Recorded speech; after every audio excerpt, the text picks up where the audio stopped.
Dank Vincent en goedemiddag en dank dat jullie hier te gast zijn. Om te beginnen, voor de mensen die jullie niet kennen, Clement Rentmeesters. Wie of wat zijn jullie anno 2025? Ja, dat is een mooie vraag. Clement Rentmeesters is een adviesbureau, een rentmeesterskantoor. Dat zich richt op de instandhouding, de advisering over landgoederen en over monumenten. Dat doen we dit jaar 15 jaar. Ja. Vanuit 2 locaties in Gulpen, waarbij we vooral de Limburgse markt kunnen bedienen. En dan een locatie in Vught in Brabant, van waaruit Brabant en de overige provincies behoorlijk goed kunnen bereiken. Okay. Klinkt heel beknopt, maar Vincent, ja, volgens mij als ik echt jullie activiteiten ontleed, ja, dat is meer dan een gemiddelde makelaar, maar daarom is het ook een rentmeesterschap. Zeker is waar, hè, zoals Frank het net kort omschrijft, hè, het instand houden, het vitaliseren, het herbestemmen van monumenten. Maar dan vallen allerlei diensten, zoals wij dat uiteindelijk noemen, vallen daaronder. Herbestemmen, nieuwe functie toevoegen aan het gebouw gaat vaak gepaard ook met wijziging aan het gebouw, vergunningaanvraag, verduurzaming van het gebouw. Ook weer vergunningsplichtig, maar ook weer de vraag hoe dat je dat gaat aanpakken. En dat zijn allemaal de afzonderlijke diensten die eigenlijk dan onderdeel uitmaken van dat totaalpakket. Ja, want volgens mij de locatie waar wij hier zitten, Kasteel Oost, daar komen verschillende facetten van jullie werkzaamheden aan bod. Hè? Ja, toevallig hier deze locatie is denk ik wel een heel mooi voorbeeld van het palet aan diensten wat we zo bieden. We zijn hier, ik denk al de eerste keer 8 jaar geleden binnen geweest, toentertijd nog een eigendom van de gemeente Valkenburg. Allereerst met de opgave en waardering van het gebouw, taxatie. Dat is puur een waardering, de marktwaarde te bepalen in een scenario van verkoop. Vervolgens heeft dat een hele tijd stilgelegen en uiteindelijk heeft de gemeente besloten om dan toch afscheid te nemen van het gebouw toen het leeg stond. Makelaardij. Zijn we als makelaar betrokken bij de verkoopbemiddeling. Ja, precies. Ja. Na de verkoopbemiddeling en overdracht naar de nieuwe eigenaar zijn we voor de nieuwe eigenaar ook weer aan de slag gegaan. Nieuwe eigenaar had weer nieuwe ideeën over het gebruik van het gebouw. Natuurlijk een andere functie die we inmiddels nu allemaal wel kennen. Ja. Maar daarvoor zijn ook vergunningen nodig, subsidies die we daarvoor hebben aangevraagd. Nou, dat palet van diensten, dat sluit dan weer aan op de behoeften van de nieuwe eigenares. Ja, precies. 15 jaar, zei je net al kort. 15 jaar geleden je dacht, het moet anders, of ik ga voor mezelf beginnen. Hoe is het begonnen? Nou, weet je, ik kwam Limburg in en ik kwam er al snel achter dat hier eigenlijk geen bureaus waren die zich bezig hielden met de advisering over erfgoed, over landgoederen. Dat merkte ik op een gegeven moment. Ik denk, nou, dat is eigenlijk wel mooi, want dat heb ik in mijn vorige carrière ook gedaan. Okay. En zo kwam ik van het een in het ander. Ik merkte ook dat er in Limburg heel veel erfgoed op dat moment leeg stond. Ja. Gewoon geen functie meer had of onvoldoende juiste functie had. En het de beste vraag zat naar de herbestemming van erfgoed. Om erfgoed zeg maar een nieuwe functie te geven, een nieuwe toekomst te geven. Want ja, gebouwen, monumenten, kastelen, kloosters, et cetera, die moet je vooral gebruiken. En leegstand is een van de slechtste dingen die een monument, zeg ik altijd, kan overkomen. Ja. Dus vooral gebruiken en daar naar op zoek gaan naar nieuwe functies. Dat was eigenlijk een gat in de markt die ik wel zag. En van het een kwam al snel het andere. Dus als je praat over herbestemming, kwam je soms in een traject terecht waarbij een eigenaar vroeg, kun je me helpen met de verkoop? En zo zijn we dan met de makelaardijkant eigenlijk begonnen. Dat is eigenlijk wel de start, denk ik, zo een beetje geweest van het kantoor. Hè? Een van de eerste klussen was dan gemeente Maastricht, waar we een klus voor hebben gedaan voor kasteel Jeruzalem. En dan zo kwam er heel veel meer kasteel in Beek, waar we al snel bij betrokken waren. Ja. Dus die wereld van kastelen, kloosters, maar vooral ook van kastelen, is echt wel onze wereld. En natuurlijk is de provincie Limburg daar een geschikte provincie voor. Absoluut. We hebben nogal wat kastelen. Ja. Goed, hè? Limburg heeft meer dan 265 kastelen. Zo. Dus dat is wel een serieus aantal. Ja. Een deel zelfs als ruïne, nog herkenbaar en zichtbaar. Maar ook heel wat kastelen die gewoon nog in gebruik zijn. Het was meteen een vliegende start, want je zag het gat in de markt, maar zag de markt ook jullie toegevoegde waarde meteen? Ja, dat denk ik wel. Van met name ook door de makelaardij, want de makelaardij is natuurlijk ook iets waarmee je naar buiten treedt en mensen zien dat. Dat is herkenbaar. Herkenbaar, inderdaad. Ja. Terwijl het begin van losse diensten, een herbestemmingsonderzoek of advies, toevallig dat voor de gemeente Maastricht op enig moment ook in de publiciteit wel een stukje komt, maar dat zijn niet dat soort publicatiezaken die naar buiten treden vergeleken met de verkoopbemiddeling. Nee, precies. Oké. Meteen vliegende start en vanaf dag 1 ook met jouw vrouw, met jouw partner erbij. Ja, met Jessica, mijn vrouw, die Limburgs is begonnen in Gulpen. Aan huis, kantoor aan huis. We woonden toen een klein buurtschapje net achter Gulpen. In een monumentale vakweekboerderij. Daar zijn we gestart met Clement Rentmeesters. Ja, weet je, en dat ondernemen, dat zit toch een beetje in me. En dus klein begonnen. Ik dacht ook eerst, we gaan lekker klein blijven, maar er was zoveel werk gelijk al. En als je als dienstverlenend bedrijf het goed doet, ja, dan merk je dat groei toch best snel kan gaan. Zeker als je daar ook wat extra aandacht aan gaat besteden. En dat hebben we een aantal jaren vanuit huis gedaan. Maar toen werd toch de spanning tussen privé gebruik van de woning en zakelijk gebruik van de kantoorruimte die we hadden, die nam wat toe. Toen hebben ze nou weet je wat, we kunnen beter uitplaatsen. En toen hebben we de kantoorvoorzieningen zeg maar elders ondergebracht in Gulpen.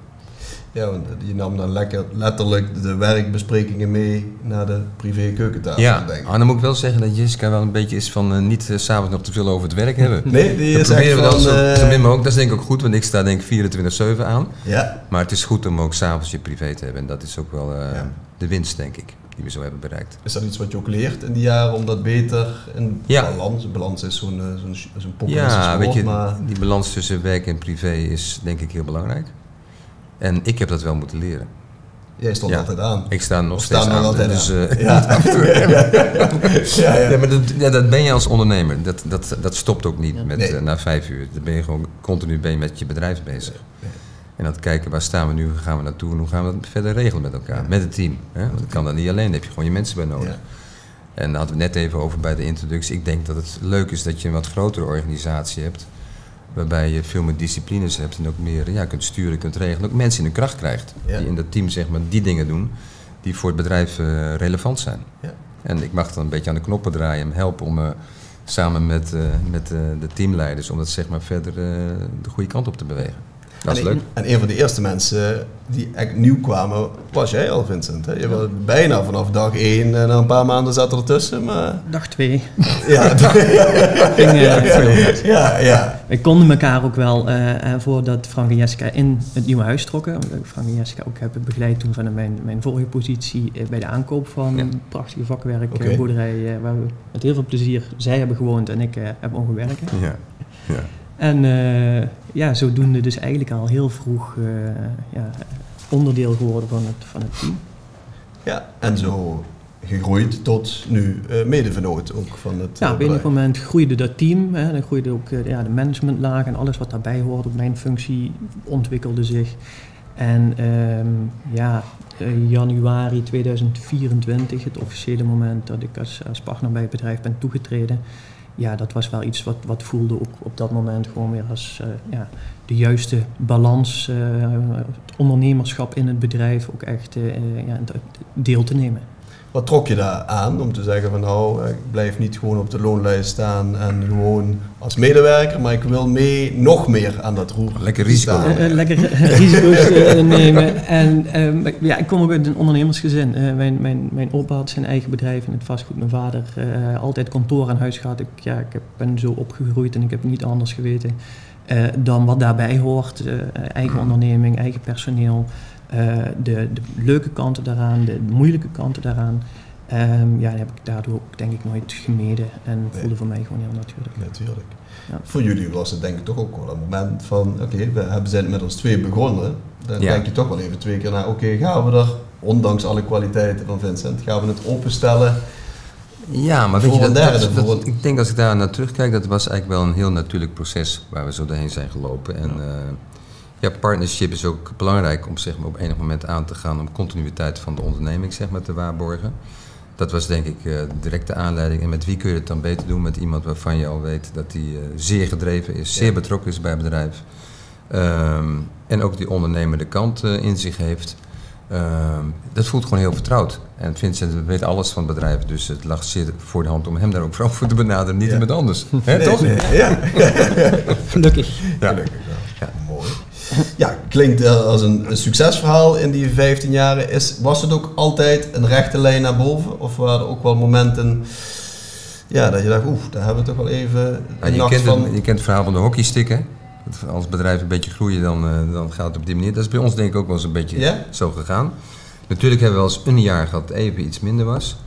Maar het was ook heel goed aanwijsbaar. Nee, eigenlijk groeien we ieder jaar zo'n 20-25%. En tot het niveau waar we nu zitten met bijna 30 medewerkers. Dus dat loopt lekker door. Ja. geen uitdagingen op dit moment in jullie sector? Wat zijn op dit moment uitdagingen in jullie? Genoeg, ik wilde je zeggen. Alleen maar uitdagingen. Dat blijft het mooie van monumenten. Het is nooit iets wat je kunt kopiëren, plakken, herhalen. Elk gebouw is uniek, letterlijk en figuurlijk. We noemen die term niet zomaar, maar dat is echt het woord wat het enigste op de juiste manier omschrijft. En elke eigenaar is ook weer in zijn soort uniek. Dat zijn altijd toch wel bijzondere mensen die heel bewust hebben gekozen om ook een bepaald gebouw als beschermheer of dame in stand te willen houden. En niet alleen maar puur voor de financiële afweging voor een programma van eisen voor een bepaald gebouw kiezen, maar heel bewust voor een monument hebben gekozen. En er worden gewoon altijd weer verschillende uitdagingen bij. Ja. Het gebouw daagt je uit, de eigenaar daagt ons uit met wisselende gebruiksbehoeften.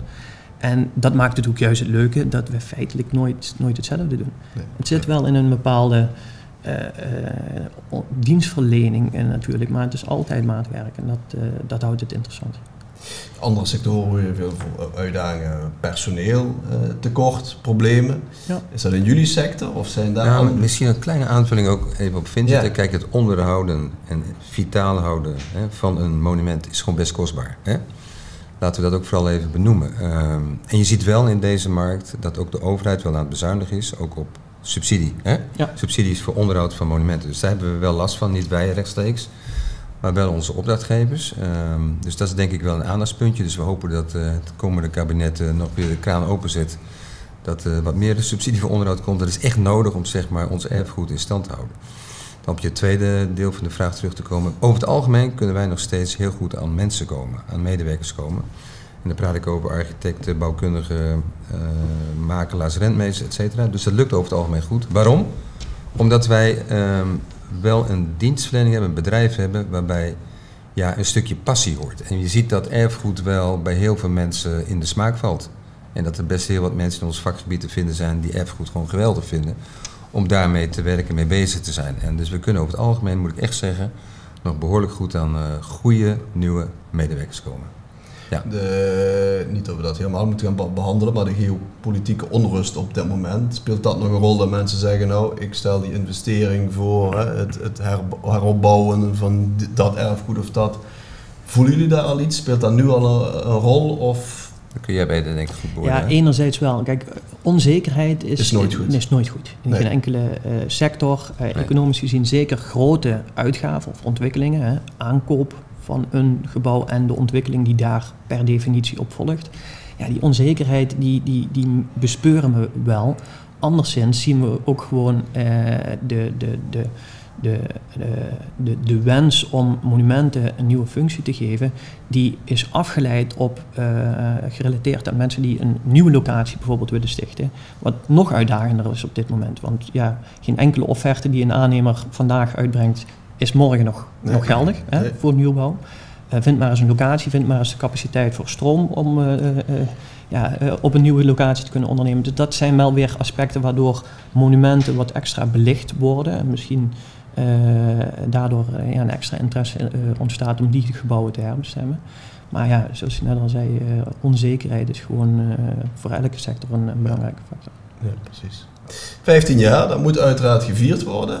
En daar hebben jullie vrij grootse plannen voor. Zelfs een heus festival wordt opgetogen in september volgens mij. Ja, we vinden wel dat je zomaar 15 jaar ondernemerschap in dit bedrijf Clement Rentmeesters niet meer zo ongemerkt voorbij kunt laten gaan. Dus wij organiseren een monumenten-kennisfestival. Dat doen we op 18 september, op een donderdag. Op landgoed Friemesson, een landgoed in Midden-Limburg, in de buurt van Roermond. En daar nodigen we onze klanten uit, relaties uit, maar ook liefhebbers voor erfgoed. Daar hebben we een 5-tal verschillende podia. Dat begint 's middags, dat hele programma.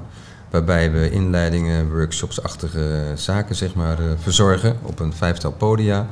Vanaf 12 uur tot 5 uur. Totaal 20 inleidingen die daar gehouden worden over thema's als verduurzaming van erfgoed, herbestemming van erfgoed, onderhoud van erfgoed, groen erfgoed zit erin uiteraard, tuinen, parken waar we ons mee bezighouden. Verduurzaming, of noemde ik het al. Een heel palet aan kennisvelden die we daar door externe sprekers, maar ook door eigen medewerkers laten verzorgen. En we hopen dat we daar veel mensen kunnen ontvangen die wat voor erfgoed voelen. En het is dus op zich vrij toegankelijk. Het is niet alleen voor relaties van jullie. Nee hoor, mensen kunnen gewoon een ticket kopen. Er is een aparte website, monumentenfestival.nl. En daar kunnen mensen zich aanmelden en gewoon een ticket verkrijgen.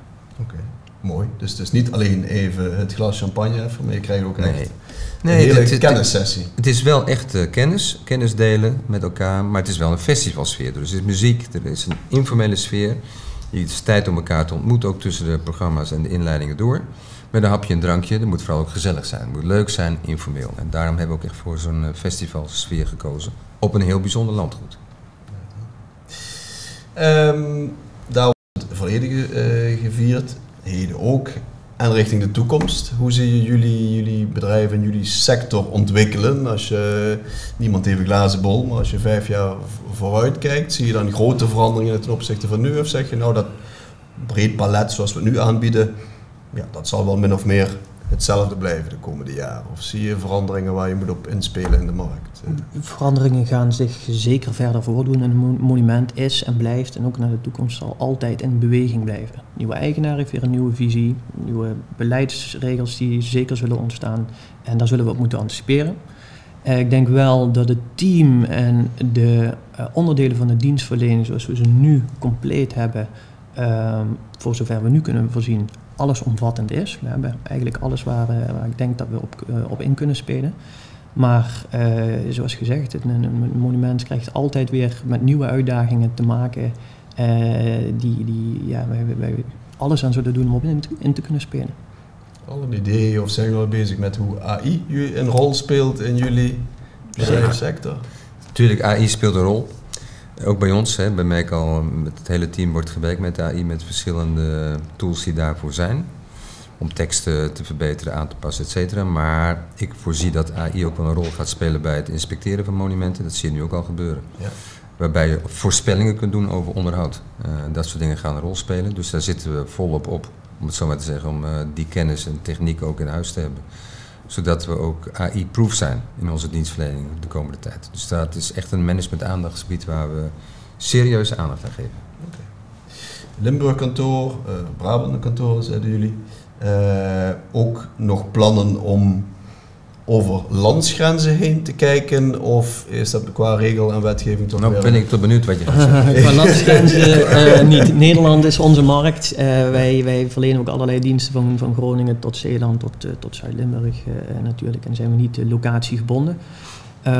Ik kan me best voorstellen dat we in den landen, naarmate het bedrijf nog verder zou groeien en personeel natuurlijk ook een plekje moet hebben om fijn te kunnen werken, dat daarvoor kantoorbehoefte nog op andere plekken in het land ontstaat, waarbij we dan ook weer zichtbaar en bereikbaar zijn voor die lokale omgeving. Maar de landsgrenzen die zijn vrij hard, met name in regelgeving, subsidies, dat soort zaken, dat we ons echt beperken tot Nederland. Ja, precies. Ja. Frank, waar krijg jij na al die jaren nog als ondernemer elke dag de kick van? Dat je zegt van, ja, je zegt ik ben bewegelijk, vol drive. Wat geeft jij dan in jouw vak die kick dat je zegt, nou, nu weet ik weer waar ik het voor doe? Nou, ik denk dat het om 2 dingen gaat, wat mij betreft. Dat is 1, het product of de dienst waar we ons mee bezighouden, erfgoed, hè? Gewoon monumenten, landgoederen, daarmee bezig zijn, weer nieuwe dingen zien, nieuwe landgoederen, nieuwe monumenten ontdekken. Ja, dat geeft enorm veel inspiratie. Als je ziet dat je daar een bijdrage aan kan en mag leveren, ja, dat geeft heel veel voldoening. En het tweede aspect, wat ik zelf heel erg leuk vind, ook als ondernemer, is dat je ziet dat je een team ontwikkelt in je bedrijf. Jonge mensen, ik ben al wat ouder, zeggen ze. Wat ervarener. Ja. Maar het is verrekte leuk, vind ik, om jonge mensen in contact te brengen met een stukje ervaring. En te kijken hoe je jonge mensen dat podium op kunt krijgen, zodat die zich kunnen ontwikkelen, kunnen groeien in hun ervaringen, waarbij je gewoon een compleet team krijgt. En dat het minder afhankelijk wordt van jou. En ik denk dat we daar de laatste jaren geweldig goed al in zijn geslaagd. En dat is gewoon verrekte leuk om te doen. Om nog even terug te komen op dat erfgoed, hoe zie je dat de volgende generatie, dus ik zal maar even zeggen onze generatie of de generatie onder ons, is dat voor hun ook nog van belang? Of zie je daar de interesse in afnemen? Of komt dat pas met verloop van de leeftijd?